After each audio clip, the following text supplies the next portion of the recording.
In the summer of 2008, 10 Armenians, between 20 and 50 years old, almost unfamiliar with each other, gathered from Yerevan, Moscow and Los Angeles in a provincial Turkish city of Igdir to climb to the summit of mountain Ararat.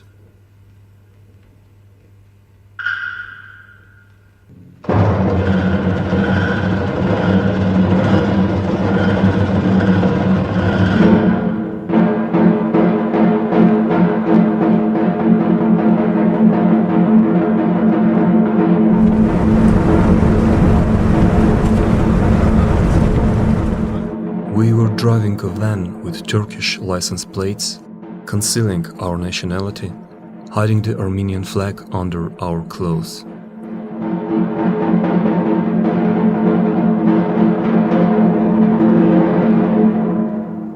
We were on pilgrimage to our sanctuary, hiding like sinful lovers bound to a secret meeting.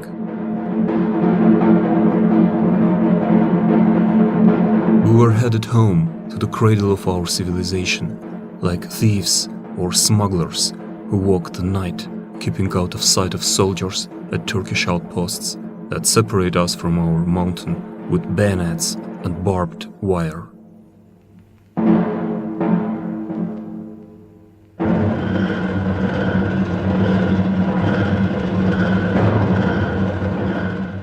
The first miracle appeared on the very first day, or rather at night.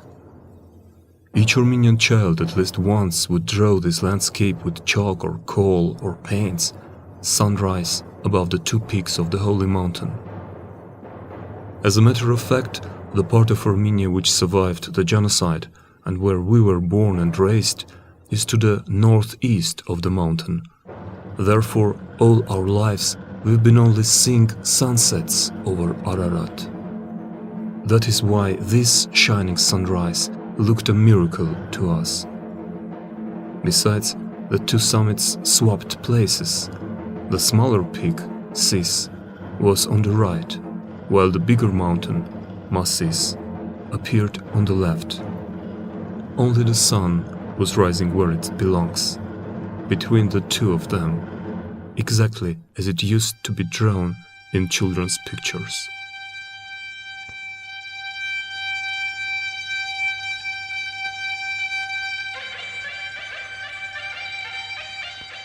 Our Kurdish guides did not choose those early hours for sentimental reasons, but rather to escape Turkish military patrols, which change shift every morning. Ararat not only shapes the borders between Armenia, Turkey and Iran, but has also become a war zone where Kurdish guerrillas fight against the Turkish army for years.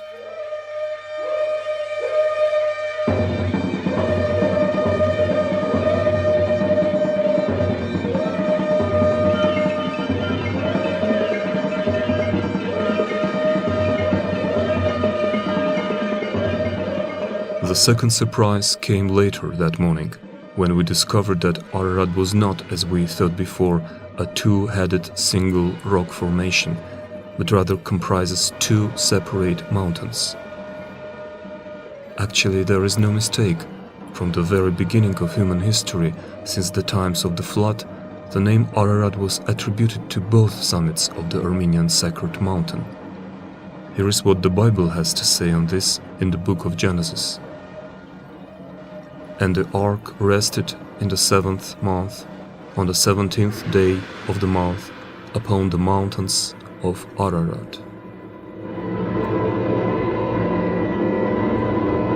However, both mountains have names of their own.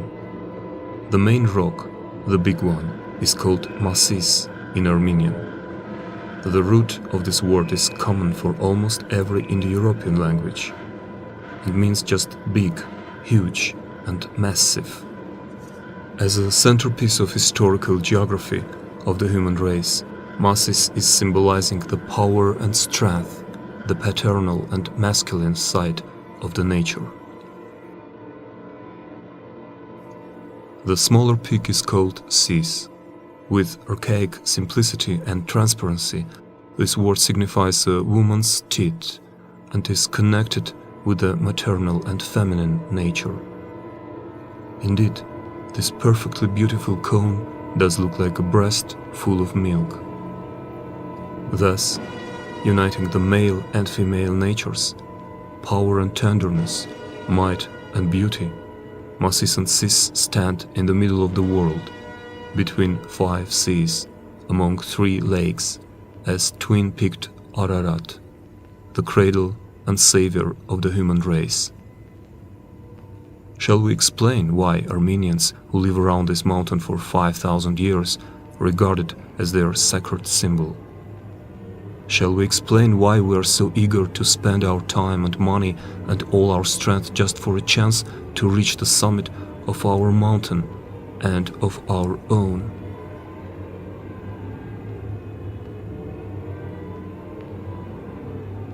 Standing here at the foot, we could only say a prayer.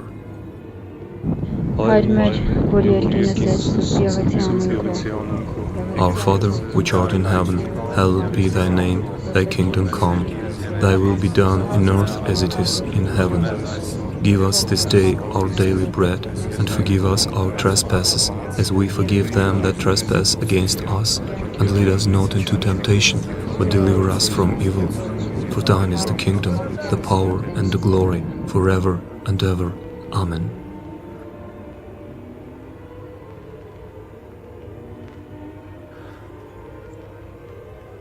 We've commenced our journey on the last day of the 7th month, on July 31.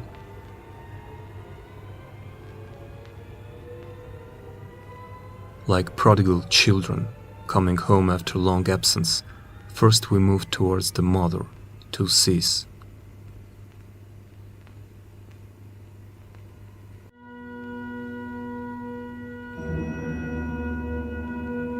Nothing has changed here in past 100 years, as nothing changed in 1,000 and 1,000,000 years either.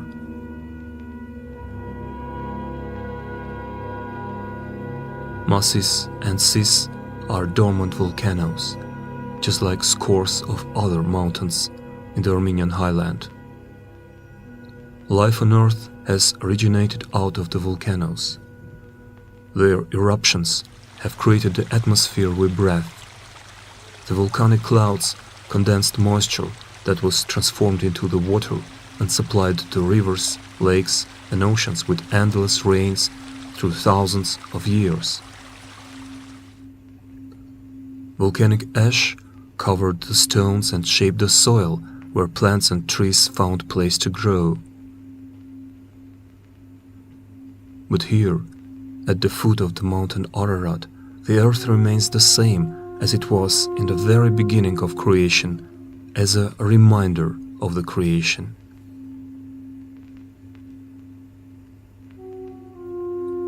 Ararat looks like the birthplace of Mother Earth. Here, in the middle of the road to the sky, the rocks are strewn all around, erupted from the center of the planet, ejected from her womb. These rocks lay around here since the time of the Great Labor.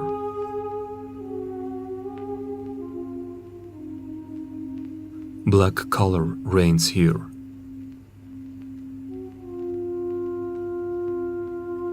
The rocks and the plants, the animals and the birds are all clad in black.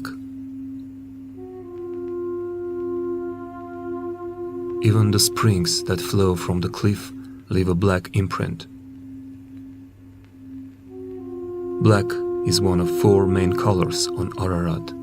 The other 3 are the white that shines from the icy summit of Massis, the blue, the color of the sky, and the yellow, the color of the grass burnt under the sun. Even the flowers, quite rare here, seem to be painted in these 4 prime colors. The flowers here teach yet another lesson. I have noticed that the flowers of Ararat grow along the sheep's and horses' paths, often rising through manure. It's quite natural, because in this stone desert, sheep and horses eat all they can find. Then the seeds are dropped elsewhere with the refuse, and that's how the flowers grow over and over again. Paradoxically, the beautiful and pure matter of flowers is tightly connected to something shameful and lowly, dung. And suddenly you understand that high and low are same. They can't exist without each other, in life just like in nature.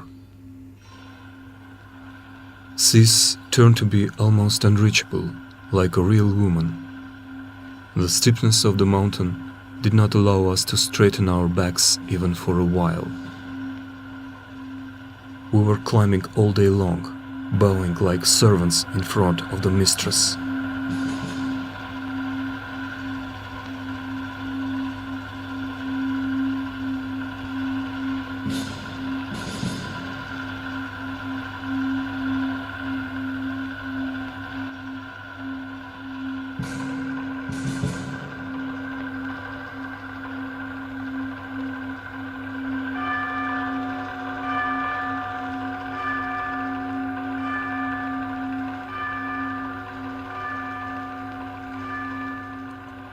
We had to lay down on our backs for a short break.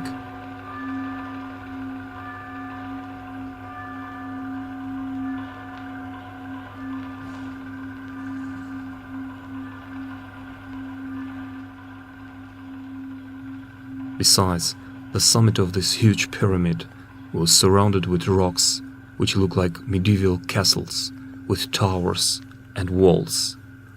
We climbed as if we were storming an impregnable castle, but the small peak was both the castle which guarded the goddess and the goddess herself.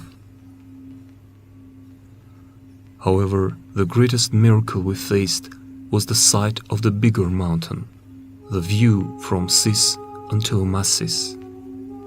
We've seen already that the mountain was changing all the time, depending on the vantage point.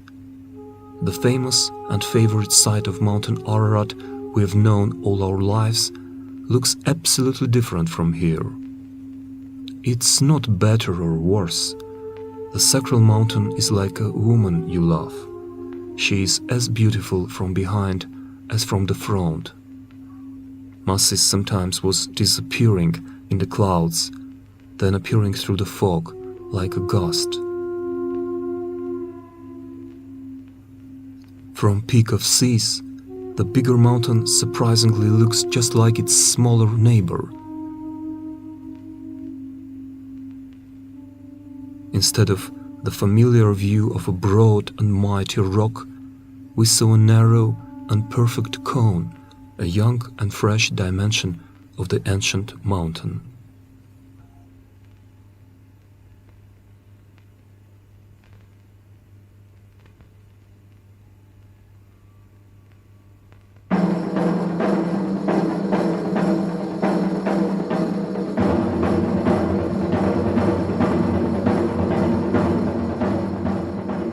On the summit of Sis, we found a lot of inscriptions on stone, carved by officers of the Russian army in the 19th century, when the mountain was taken from the Persian Empire.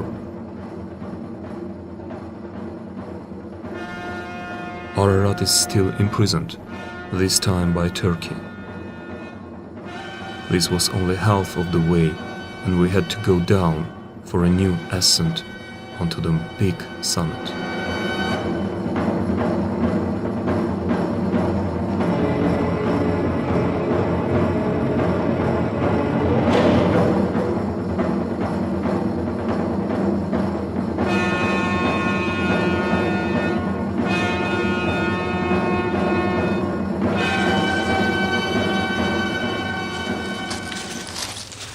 The slopes of Ararat smell of mint. For a while I couldn't understand where this tender and sweet sand was coming from in a vertical desert.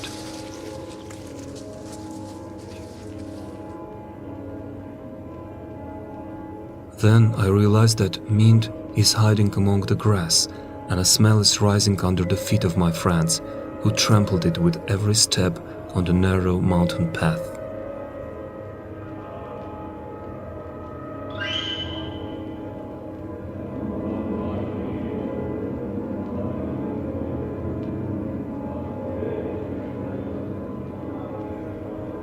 I noticed a scarab beetle that was eagerly pushing up its eternal weird load, a tiny ball made of horse dung. The beetle was falling, but rising again, and carrying on, stubbornly climbing upwards.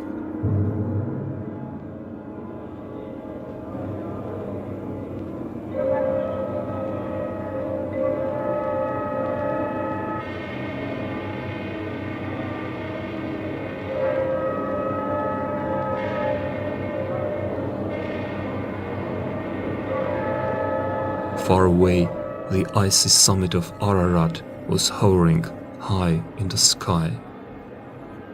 Suddenly, I realized how much we, Armenians, remind of this scarab. All our lives and all our history were climbing towards Ararat, along with our eternal and sad Lord, falling down and rising again. Ararat is an extinct volcano, a petrified explosion, falling apart with every landslide and avalanche, with every heavy rain or thaw, or just when someone is walking there.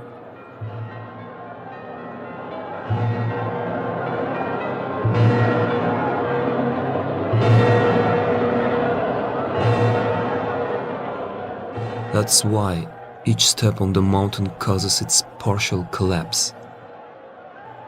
Permanent rumble of the stones crumbling under the feet sounds like the moan of a giant from some fairy tale.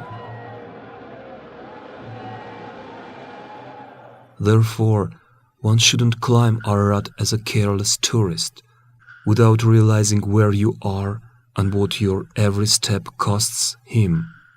If you came here aimlessly, without meaning, without fear, without love and pain.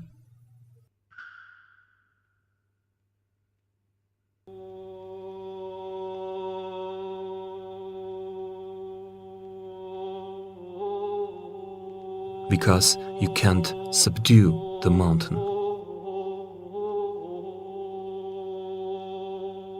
Ararat cannot be conquered and subjugated at all.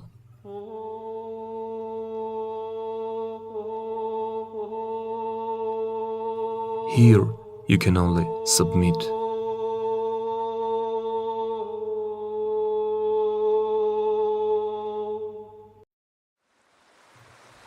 In the afternoon, we heard a terrible roar. That wasn't the sound of falling stones, which we got used to hear these days, but rather an approaching thunder, which turned to be a furious flood mixed with stones and sand falling down from a distant cliff. That was yet another miracle of Ararat, a daytime waterfall, produced by the glaciers at the summit melting under the daytime sun. After 1 p.m., the stream grew into a mountain river, but later, in the evening, when the snow cooled down, the waterfall expired until the next afternoon, when melted ice would break away again from the rock. Never ever in my life had I drank water that clear and strong. It washed away all the weariness and fear from my soul and filled me with happiness and joy. We spent that night at a tent of Kurdish shepherds. They learned a lot from our mountain, a lot of things that we dared to forget through the years of separation. Their hard bread and hot tea, which they share with us, their poor life and simple dignity have reminded us that we should learn again to look and see, to listen and keep silent, to appreciate the vital things and to reject the needless. Our habits and innocent sins could be deadly dangerous here. The mountain teaches all over again. For instance, it teaches to refrain from eating and drinking too much. It's not because of the lack of extra food or water. Excesses are dangerous on this mountain, at the crossing place between 3 states, on the altitude of eternal snows, between earth and the sky. There is no place for empty words and mindless deeds. Overwhelmed by surrounding beauty, silence, and eternity, we were learning how to listen to the mountain, keep silence without boasting, arguments, and talks. Besides, the mountain taught us to breathe, and with no much oxygen around, the breathing is easier in silence. The mountain also taught us anew how to walk. I thought I knew at least how to walk as everyone else does, but the mountain is teaching to walk in the only possible way, considering every step, like in chess. Looking for a place to step because a wrong step triggers an avalanche that falls on people coming after you. One single stone may fall down, causing a slide with bigger rocks, rolling and falling with a terrible noise until the entire space around is filled with a roar that slowly disappears in a faraway gorge. At the altitude of 4,000 meters, I suddenly faced a rock, petrified in the shape of a huge lion or a sphinx. I didn't know yet that everyone who climbs to Ararat has to answer the question of this guardian of the mountain. We have started our ascent on a hot August day, sprightly walking through the stone piles. I was 45 years old, my life was on the rise, and I thought I was young and strong enough to reach the summit and come back. The day had passed and the night had come. We kept going in darkness.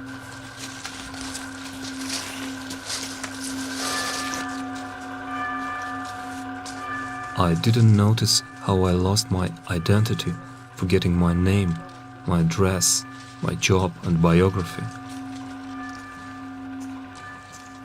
Step by step, the strain and fatigue took away everything I had accumulated in a lifetime.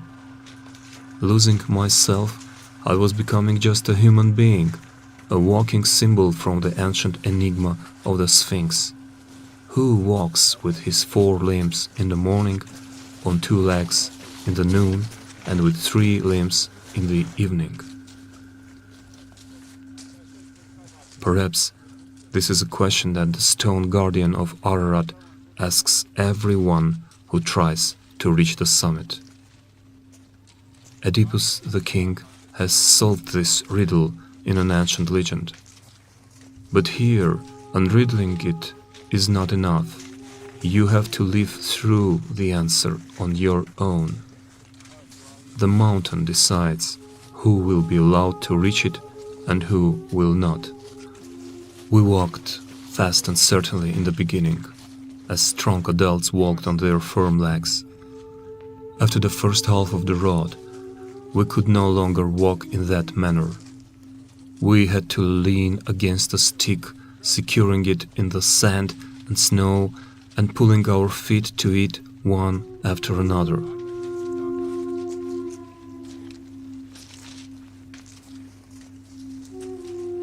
We somehow grew old during that night and were walking now like an old man from the Sphinx enigma, the one who goes on 3 limbs in the evening.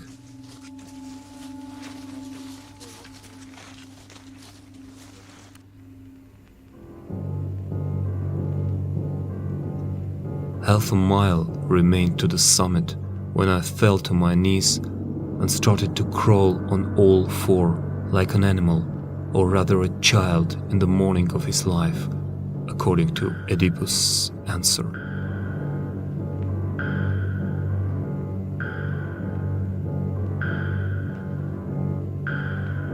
Why do people climb mountains? A mountain is the closest place on earth to heaven.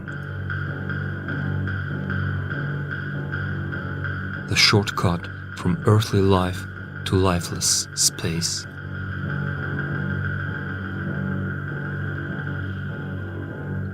Perhaps the eternal human yearning for the mountains is caused by our adoration of the mystery of life and death.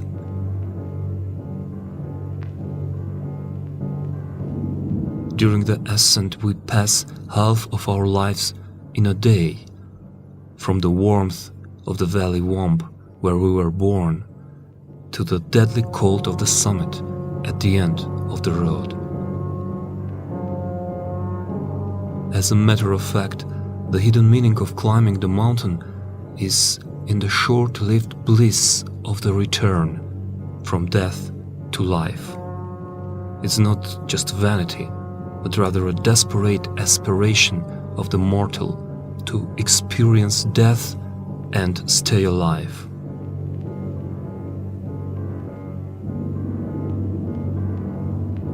However, it doesn't explain the specific Armenian passion towards Mountain Ararat. We climbed there, carrying the load of our history, our pain of past, and our hopes for the future. Ararat for Armenians is a place where wishes and dreams come true. But here, on the top of the mountain, you reach some kind of enlightenment and suddenly realize that there are no wishes and dreams anymore. And there is no dream greater than the one coming true right here, right now. You are here. From now on and from here, all roads lead only downward. This is the highest point. If not in geography, then certainly in your own biography. It is the summit of your life and your fate. The end of the road turned to be the beginning. On the summit of Ararat, I fell down and cried as a newborn child. That moment I was born.